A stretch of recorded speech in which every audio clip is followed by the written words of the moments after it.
Bonjour, je m'appelle Bernard Masson, j'ai 70 ans et je viens de Lyon. C'est un plaisir de vous parler aujourd'hui, particulièrement à ceux d'entre vous qui pensent à la Colombie, peut-être même à Medellín, et qui regardent ces vidéos YouTube où on vous dit que vous pouvez vivre comme un roi avec 700 € par mois. Je comprends l'attrait, vraiment je le comprends. J'ai moi-même regardé certaines de ces vidéos avant de prendre ma décision, il y a 2 ans et demi. Et je dois vous dire quelque chose dès le départ. Une bonne partie de ce que vous entendez est simplement faux. Pas méchamment faux, juste incomplète, exagérée, orientée. Et après 2 ans et demi à Medellín, après avoir établi une vraie vie ici, je sais exactement de quoi je parle.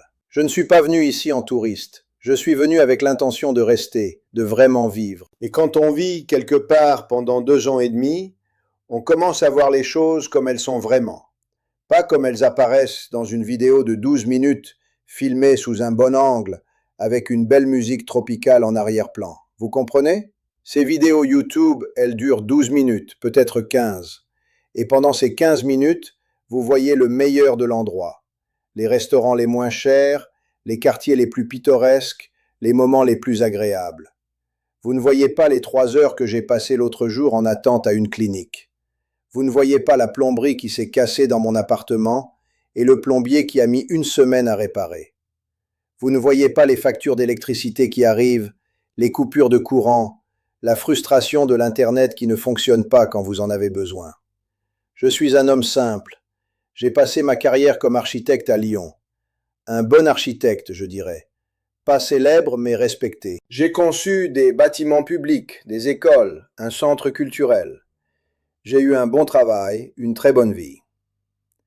Et honnêtement, je suis fier de ce que j'ai fait. J'ai aussi eu un mariage qui s'est terminé, il y a longtemps. C'était avant que les enfants soient trop grands, donc ça a été difficile pour eux, mais c'était la bonne décision. Mes enfants sont adultes maintenant, ils vivent en France, ils ont leur propre vie. Ma fille vit à Paris, elle est architecte elle aussi, ironiquement. Mon fils vit à Marseille avec sa femme. Je vois mes petits-enfants 1 ou 2 fois par an quand je retourne. Et à un moment donné, j'ai pensé, pourquoi ne pas essayer quelque chose de différent? Pourquoi ne pas profiter du fait que j'ai ma retraite, que je suis en bonne santé et que je peux vivre n'importe où? C'est une belle position d'avoir. Et c'est une position que je ne tenais pas pour acquise. Beaucoup de gens ne peuvent pas faire ça. Beaucoup de gens doivent rester dans le même endroit, faire le même travail, jusqu'à ce qu'ils meurent. C'est la réalité pour beaucoup.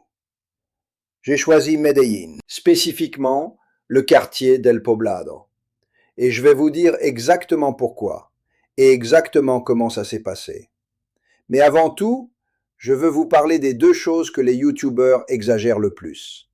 Parce que si vous allez lire les commentaires sous ces vidéos, vous allez voir des gens qui disent « Je vais arrêter mon travail demain et vivre en Colombie.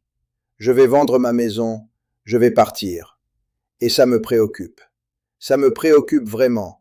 Parce que beaucoup de ces gens vont arriver ici, ils vont découvrir la réalité et ils vont être déçus. Ou pire, ils vont rentrer chez eux sans avoir vraiment compris ce qui s'était passé.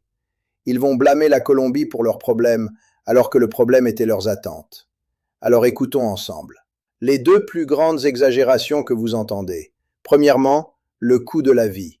Deuxièmement, la question des relations amoureuses et de la rencontre des femmes. Ce sont les 2 sujets qu'on retrouve partout, dans les vidéos, dans les blogs, dans les forums. Et ce sont aussi les 2 sujets sur lesquels les YouTubeurs disent le plus de bêtises. Commençons par le coût de la vie, parce que c'est celui qui affecte vraiment votre quotidien. C'est celui qui détermine si vous pouvez rester ici ou si vous devez partir après 6 mois. Et c'est celui sur lequel j'ai le plus d'expérience à vous partager. À Lyon, avant de venir ici, je vivais dans un petit studio. Pas grand, mais confortable. Je payais 1100 € par mois pour ce studio. C'était dans un bon quartier, pas trop loin du centre-ville, près du parc de la Tête d'Or. 1100 €. C'était mon point de référence, le prix que je jugeais normal pour vivre décemment. Je ne dépensais pas énormément d'argent, mais je vivais correctement. Je pouvais manger dehors 1 ou 2 fois par semaine. Je pouvais voyager un peu, peut-être 1 fois par an, 1 semaine en Italie ou en Espagne. Je pouvais acheter ce dont j'avais besoin sans trop réfléchir.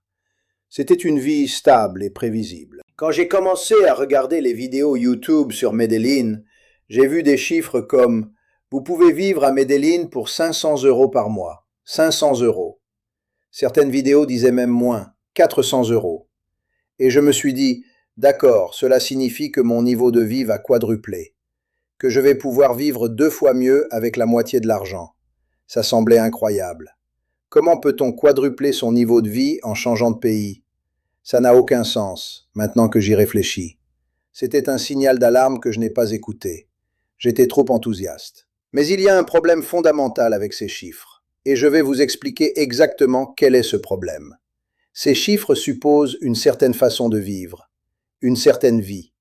Ils supposent que vous allez manger comme les Colombiens mangent, que vous allez vous loger comme les Colombiens se logent, qu'il n'y a pas de différence dans ce qui compte pour vous, que vous êtes heureux avec un petit appartement d'une pièce dans un quartier éloigné, que vous mangez uniquement de la nourriture locale tous les jours, que vous ne voyagez pas beaucoup, que vous ne buvez pas de vin importé, que vous n'allez jamais à l'hôpital, ou du moins que vous allez à l'hôpital public. Et peut-être que c'est vrai pour certaines personnes. Peut-être qu'il y a des gens qui peuvent vraiment vivre avec 400 € par mois et être heureux. Peut-être que ce sont des gens très flexibles, très adaptables. Mais pour un retraité français qui a passé 60 ans à vivre d'une certaine façon, ce n'est pas réaliste. Je vais vous donner mes chiffres actuels, les chiffres réels, pas ce que les youtubeurs disent, mes chiffres à moi, vérifiés, honnêtes. Mon appartement. Je loue un 2 pièces à El Poblado. C'est un bon quartier. C'est le cœur du Medellín touristique et moderne. Les rues sont propres. Il y a des restaurants, des cafés, des commerces, des bars, des librairies. Je peux marcher dehors le soir sans avoir l'impression d'être en danger. Il y a de la police, de la sécurité, de la vie. Je paye 550 € par mois pour cet appartement. C'est un prix équitable. C'est ni extraordinairement bon marché, ni particulièrement cher. C'est juste honnête. L'appartement a l'eau chaude qui fonctionne, l'électricité, le Wi-Fi fonctionne généralement, il y a une cuisinière, un réfrigérateur, il y a une salle de bain correcte, l'eau est potable. Ce n'est pas du luxe, mais c'est convenable. C'est un endroit où je peux vivre avec dignité. Maintenant, les youtubeurs vont vous dire « Oh, vous pouvez trouver un appartement à Medellín pour 200 € par mois, peut-être même moins. » C'est techniquement vrai. Je connais des gens qui payent cette somme. Mais où vivent-ils? Dans des quartiers où vous ne devriez pas marcher seul la nuit, dans des appartements sans eau chaude certains jours, dans des immeubles qui n'ont pas vraiment de sécurité, pas de gardien, pas de code d'accès, ou peut-être dans une chambre chez l'habitant, ce qui n'est pas vraiment la même chose que de louer votre propre appartement. Et si vous êtes un homme âgé, seul, vivant dans un quartier dangereux, à quel moment est-ce que ça devient vraiment économique? Vous allez être anxieux tout le temps. Vous ne pouvez pas explorer librement. Vous devez prendre des taxis partout. Les taxis ne sont pas chers, mais ça s'ajoute. Ce n'est pas de la vie. Ce n'est pas une vie qu'on veut vivre. Si vous êtes une personne âgée, si vous avez grandi en Europe, si vous êtes accoutumé à une certaine sécurité, à une certaine hygiène, à une certaine stabilité, vous ne pouvez pas compter sur 200 € par mois pour le logement. Ça n'existe pas. Vous pouvez compter sur 400, 500, 600 € par mois si vous voulez quelque chose de convenable, de sûr, de vivable. Et c'est la vérité que personne ne veut entendre. Mais ce n'est pas que le loyer. Il y a les détails qu'on oublie toujours. L'électricité. À Medellín, c'est environ 80 à 100 € par mois si vous utilisez la climatisation. L'eau, heureusement, c'est peu cher, environ 5 €. Mais l'Internet, c'est 30 € pour quelque chose qui fonctionne raisonnablement bien. Ce n'est pas la fibre qu'on a en France. C'est lent, c'est instable, mais c'est ce qu'il y a. Le téléphone. Mon forfait mobile, c'est environ 15 à 20 € par mois. Ça, c'est honnête. Et puis, il y a les petites choses. La gym. Je vais à la gym 3 fois par semaine. 35 € par mois. C'est important pour moi de rester en forme. Les leçons d'espagnol. 2 fois par semaine avec Alejandra, ma professeure. 80 à 100 € par mois. C'est un investissement qu'on ne regarde jamais dans les budgets YouTube, mais c'est réel si vous voulez vraiment apprendre la langue et vous intégrer. Et puis, il y a l'assurance santé. Les youtubeurs vous disent « Oh, le système de santé en Colombie est très bon et c'est très bon marché ». C'est vrai qu'il est bon marché comparé aux États-Unis. Mais voici ce qui s'est passé pour moi. Je suis arrivé ici avec ma retraite française, ce qui signifie que je suis couvert par le système français de sécurité sociale. Mais ce système ne me couvre que partiellement en Colombie. Il y a des limites. Donc, j'ai dû prendre une assurance santé supplémentaire, privée. Et c'est coûteux. Pas comparé aux assurances américaines, mais coûteux quand même. Environ 120 € par mois pour ma mutuelle française supplémentaire. Je continue de payer ma part en France. C'est important pour moi d'avoir cette couverture. Et en Colombie, une visite à une clinique privée décente, une clinique avec des docteurs qui parlent anglais, qui ont de l'équipement moderne, qui ne vous font pas attendre 6 heures, ça coûte entre 40 et 50 €. C'est bon marché comparé à la France? Oui, certainement. À Lyon, une visite chez le docteur coûte 23 € et est remboursée à 80%. Donc en réalité, vous payez 4,5 €. Ici, vous payez 40 ou 50 et vous ne posez pas de questions. Ce n'est pas gratuit. Et si vous avez besoin de médicaments, de tests, de résultats, ça s'ajoute. J'ai eu besoin de faire des analyses de sang récemment. 100 €. À Lyon, avec ma mutuelle, ça aurait été gratuit. Ensuite, il y a la nourriture. Et c'est là que beaucoup de gens se trompent le plus. À Medellín, la nourriture locale est merveilleuse, vraiment. J'adore la nourriture colombienne. La bandeja paisa, c'est une spécialité de la région, une assiette énorme avec des haricots, du riz, de la viande hachée, des œufs frits, une arepa, un morceau d'avocat, un morceau de fromage frit, un morceau de chorizo. C'est succulent. Ça coûte 2-3 € dans un restaurant local. Les arepas, les empanadas, les jus frais faits avec les fruits locaux tropicaux que vous n'aviez jamais vus avant, le tinto, le café colombien à 25 centimes la tasse. C'est tout délicieux et c'est bon marché. C'est vrai. Mais voici le problème. Vous ne pouvez pas manger uniquement de la nourriture colombienne si vous veniez d'Europe. Ou plutôt vous pouvez. Certaines personnes le font. Elles s'adaptent complètement. Mais vous allez vous ennuyer après 6 mois. Après 1 an, c'est pire. Vous allez avoir envie de fromage, de pain français vrai, de beurre de qualité, de légumes que vous reconnaissiez de chez vous, de vin, de choses qui rappellent à votre palais et à votre cœur où vous venez. C'est normal. Ce n'est pas du snobisme. Ce n'est pas du rejet de la culture colombienne. C'est de la nostalgie. C'est normal d'avoir de la nostalgie. Et c'est là que les coûts explosent, littéralement. Un fromage français décent, pas du camembert de luxe, juste quelque chose de raisonnable, coûte entre 10 et 15 € à Medellín. À Lyon, ce même fromage coûte 3 €. 3 €. Je me souviens, j'allais chez le fromagier près de mon studio à Lyon, un monsieur nommé Pierre. Je pouvais acheter un très bon fromage pour 3 €. Ici, c'est 10 à 15. C'est une augmentation de 4 à 5 fois. Il y a un magasin à El Poblado, près de la Plaza Botero, qui vend des fromages importés. L'Exito, le supermarché principal, il a aussi un rayon de produits importés. Les prix là sont ridicules. Un gruyère correct, 15 €. Un camembert, 12 €. C'est du vol, honnêtement, mais c'est le prix de la nostalgie. Le pain français? Vous pouvez trouver une boulangerie à El Poblado qui le fait. Il y en a quelques-unes. Mais c'est cher. Vous payez 2 € pour une baguette. À Lyon, une baguette coûte 70 centimes. Un croissant ici, 2 €. À Lyon, 60 centimes. Les légumes européens? Ils existent, mais je dois aller à des petits magasins spécialisés, importés. Il y a un marché près de Parque Bolivar où vous pouvez trouver des choses importées, mais c'est 3 ou 4 fois plus cher qu'en France. Un poivron rouge importé coûte 2 €.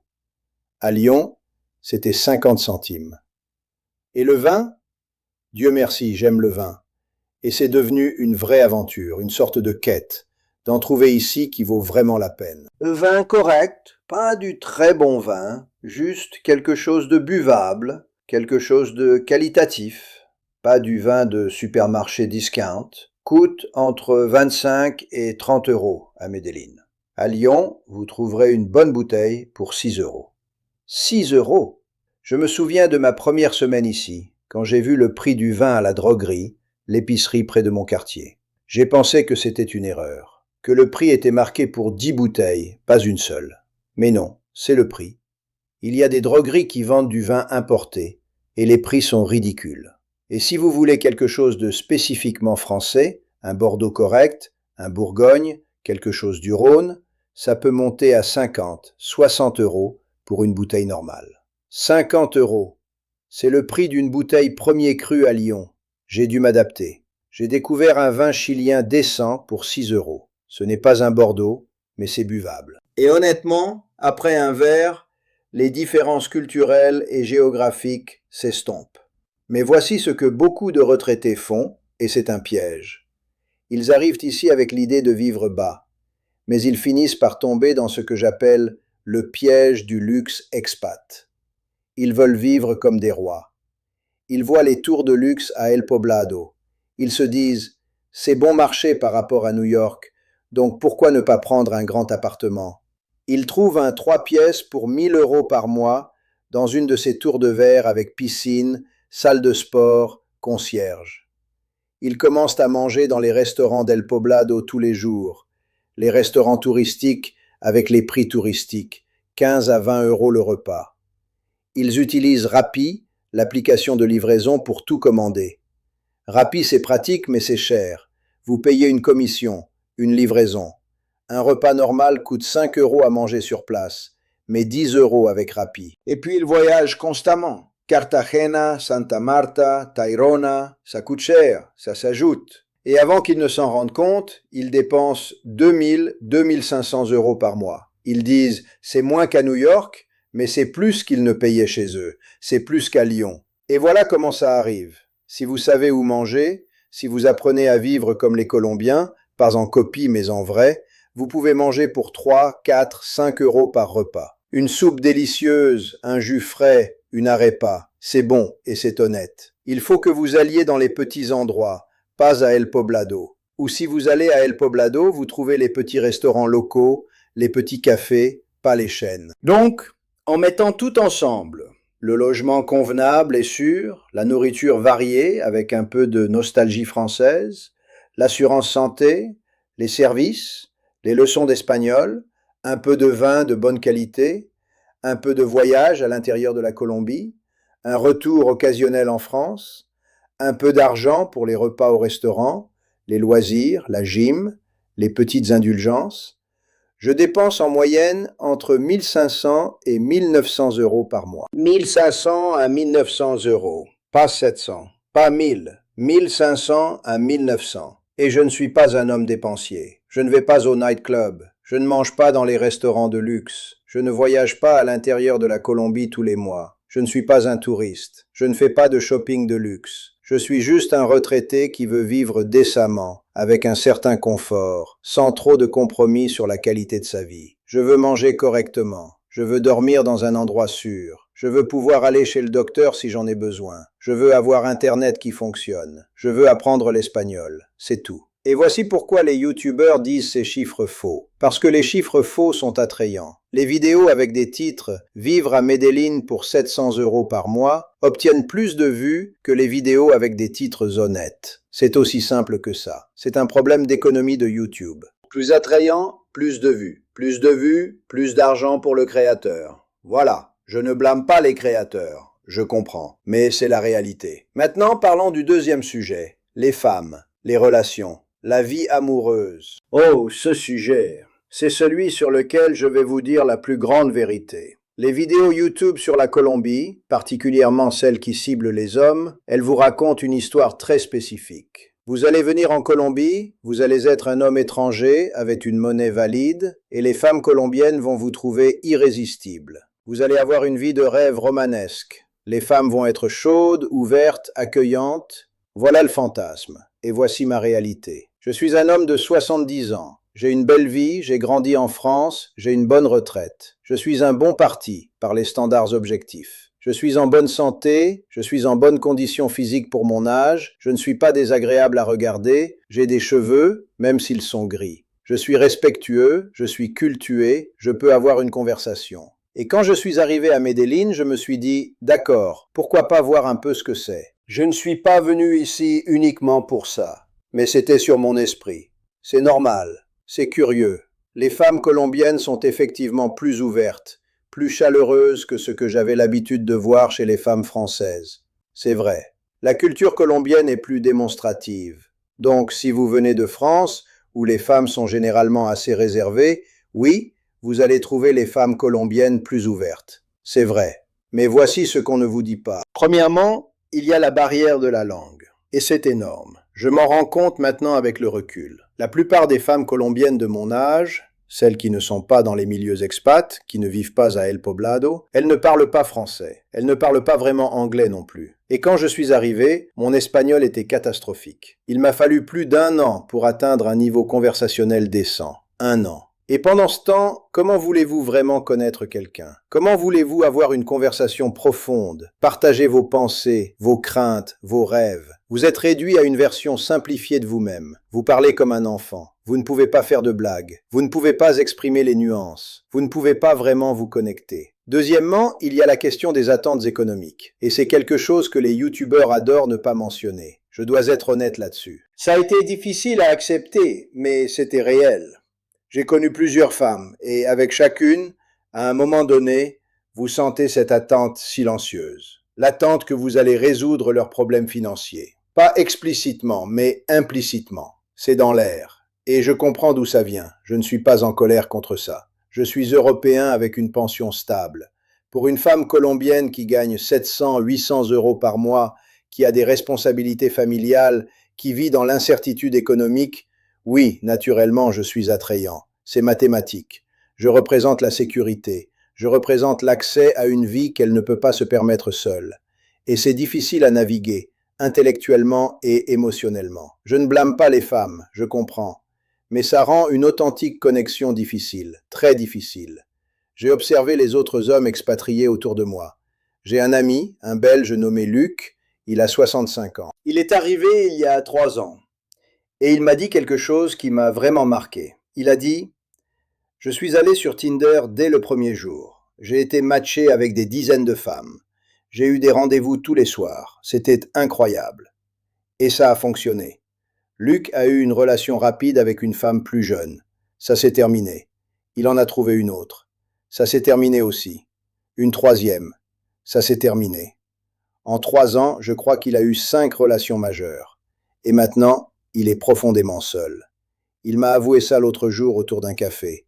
Il a dit « Bernard, je me sens creux. J'ai eu toutes ces femmes, mais je ne suis pas heureux. Je me demande si j'ai fait une terrible erreur en venant ici. » Et j'ai vraiment senti de la peine pour lui. Parce que c'est ce que le fantasme YouTube produit. C'est ce qu'il crée. Des hommes qui arrivent avec des rêves érotiques, qui les satisfont superficiellement, et qui découvrent que la satisfaction superficielle ne suffit pas. J'ai moi-même essayé les applications de rencontres, Tinder, d'autres applications, et c'est vrai que ça a fonctionné un peu. J'ai rencontré quelques femmes. Nous avons eu quelques rendez-vous. J'ai pris un café avec une femme nommée Catalina.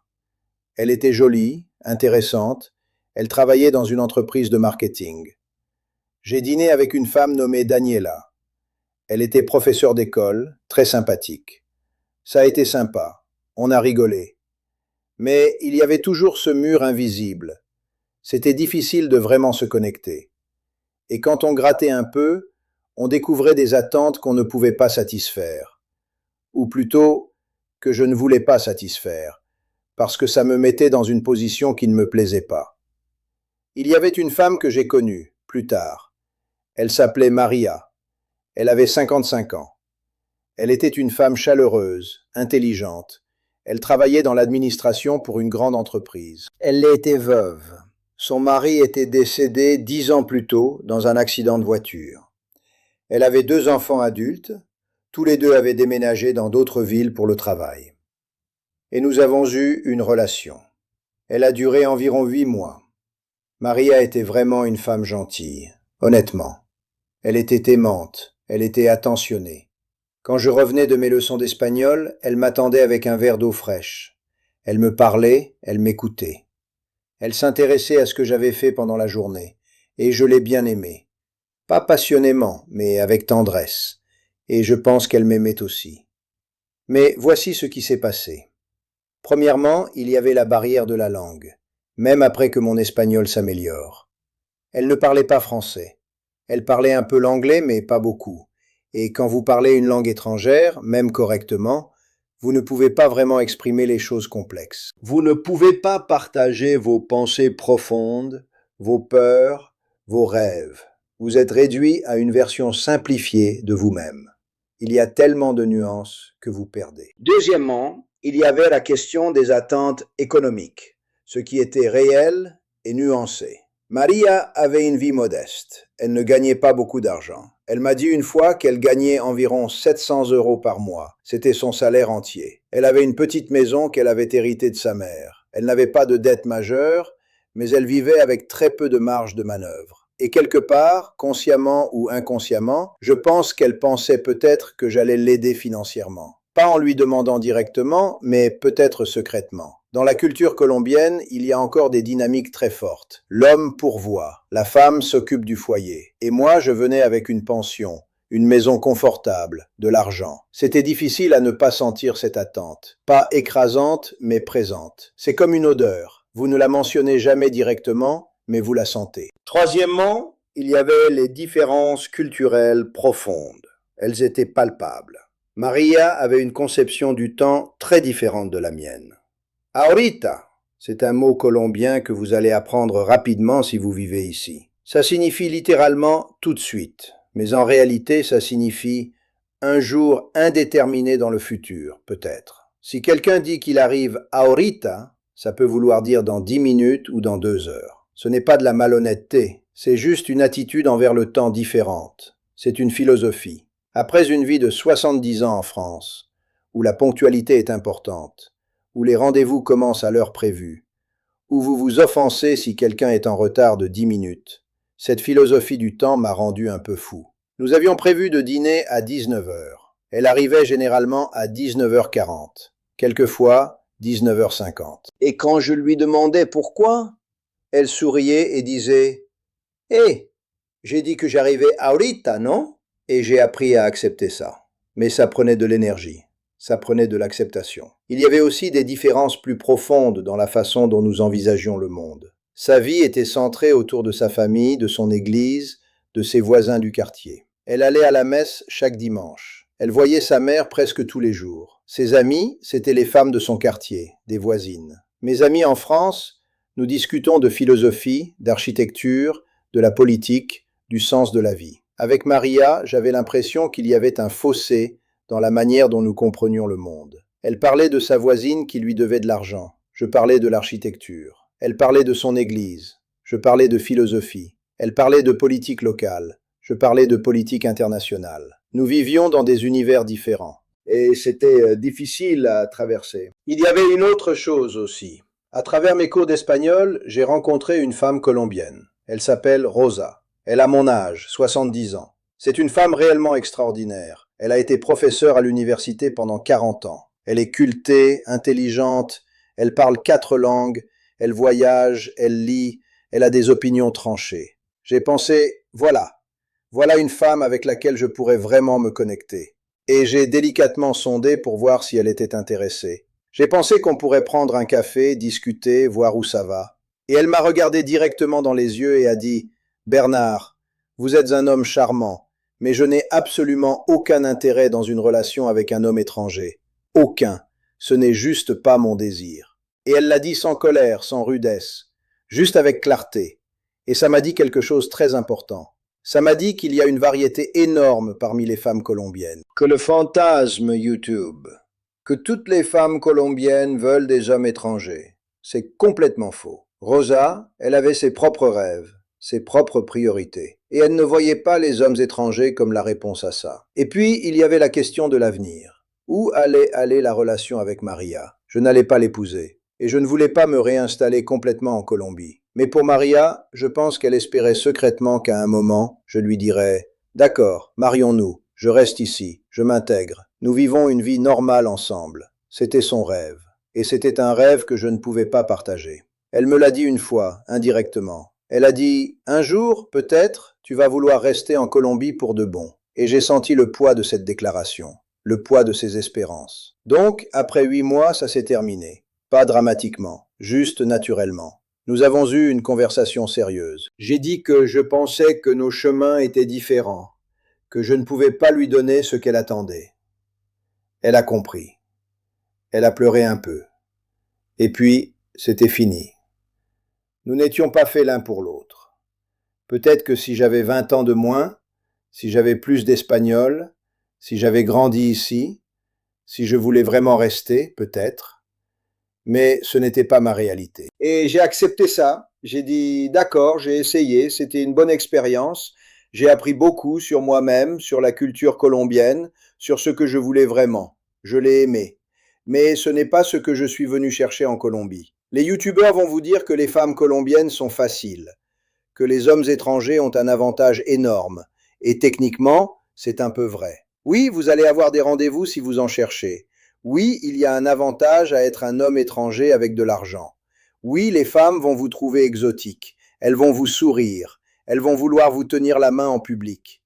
Vous allez avoir accès à quelque chose que vous n'auriez jamais eu à Lyon. C'est vrai. Mais cet avantage, c'est superficiel.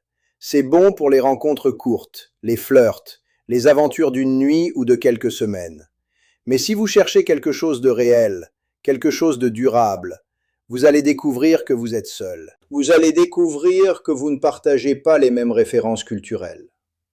Vous allez découvrir que la relation est construite sur du sable mouvant. Que ce qui vous attire à elle et ce qui l'attire à vous est profondément inégal. Et c'est démoralisant si vous venez avec des rêves romanesques. Maintenant, je ne suis pas amer à ce sujet, honnêtement. Je suis heureux d'avoir connu Maria. C'était une belle femme et une belle personne. J'ai maintenant une bonne vie sociale à Medellín. J'ai des amis. J'ai d'autres expatriés que je vois régulièrement. Des Français, des Belges, des Suisses. Nous nous comprenons. Nous avons les mêmes références. Nous regardons les mêmes films. Nous rions des mêmes blagues. Et nous avons aussi des amis colombiens. J'en connais quelques-uns à travers les cours d'espagnol, d'autres à travers les restaurants, les salles de sport. Cette acceptation, que je ne vais peut-être pas avoir une grande histoire d'amour à 70 ans, que je ne vais pas être un Don Juan de Medellín, c'est en fait libérateur. C'est une forme de liberté que je n'avais pas attendue. Parce qu'il n'y a pas de déception quand vous n'avez pas d'attente. Maintenant, je vais vous dire quelque chose qui va peut-être vous surprendre. Malgré ces deux choses, malgré le coût de la vie plus élevé que prévu, et malgré les complications amoureuses, je suis heureux d'être ici. Je suis vraiment heureux. Medellín est une belle ville. Il y a une histoire ici, une transformation réelle. Il y a 30 ans, c'était dangereux, vraiment dangereux. C'était l'épicentre du trafic de drogue mondial. Les gens mourraient dans les rues. J'ai lu les histoires. Ça m'a terrifié avant de venir. Mais ça a changé, profondément changé. Et ça continue de changer. Le métro, le système de transport en commun, c'est une merveille d'ingénierie urbaine. C'est propre, c'est rapide, c'est sûr. C'est un système que beaucoup de villes européennes aimeraient avoir. Ça a une histoire incroyable. Il a été construit comme un projet de redynamisation urbaine, et ça a fonctionné. Les gens à Medellín sont gentils, ils sont curieux, ils vous parlent. Si vous êtes perdu, quelqu'un va vous aider. Si vous ne parlez pas bien l'espagnol, quelqu'un va ralentir et vous écouter. Ils ont de la patience. Ça contraste vraiment avec ce qu'on voit dans les vidéos YouTube. Les gens ici vous accueillent. Les rues sont colorées. Medellín adore les fleurs. Et quand je dis aimer les fleurs, je ne plaisante pas. Il y a un marché de fleurs, Palo Quemao, qui est magnifique. Des fleurs partout. Des couleurs impossibles. Je vais au marché une fois par semaine et j'achète un petit bouquet de fleurs pour mon appartement. Ça coûte moins d'1 euro. Parfois 1,50 €. Je mets les fleurs dans un vase sur ma table et elles transforment l'espace. Elles rendent mon appartement vivant. C'est une petite chose, mais ça compte. Le climat est merveilleux. Chaque jour, je me réveille à 22-23 degrés Celsius. Il n'y a pas de saison drastique. Il n'y a pas d'hiver. Je ne pense plus jamais à la météo. À Lyon, je pensais à la météo tout le temps. Je pensais à la pluie, au froid, au chauffage, aux factures de chauffage, à l'isolement de l'hiver. Ici, non. Je m'éveille, il fait beau, je peux sortir. C'est constant, c'est régulier, c'est une forme de grâce. Et puis, il y a le rythme de la vie. Ahorita. J'ai appris à l'apprécier, le concept d'ahorita. Après des années en France, où on court, on regarde l'heure, on est pressé, on optimise chaque minute, il y a quelque chose de paisible à ralentir. Les choses prennent du temps ici. Le service au restaurant est lent. Le plombier arrive ahorita, pas demain matin à 9 heures. Mais une fois que vous acceptez ça, il y a une forme de paix. Vous vous détendez. Vous regardez autour. Vous parlez à quelqu'un. Vous attendez votre café sans vérifier votre montre obsessivement.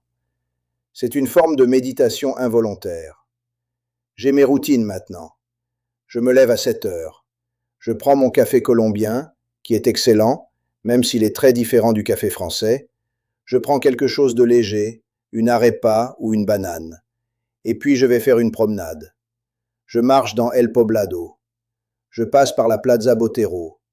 J'observe les gens. Je regarde les bâtiments. J'admire l'architecture. C'est une vieille habitude d'architecte. Je remarque comment les choses sont construites, comment les espaces sont aménagés. Et ça me plaît de regarder. Je vais à un petit restaurant où je suis devenu un habitué. Le propriétaire, un homme nommé Javier, il me dit bonjour par mon nom maintenant.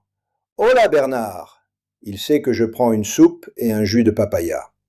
Il prépare ça pour moi avant même que je commande. Je paie, nous discutons un peu.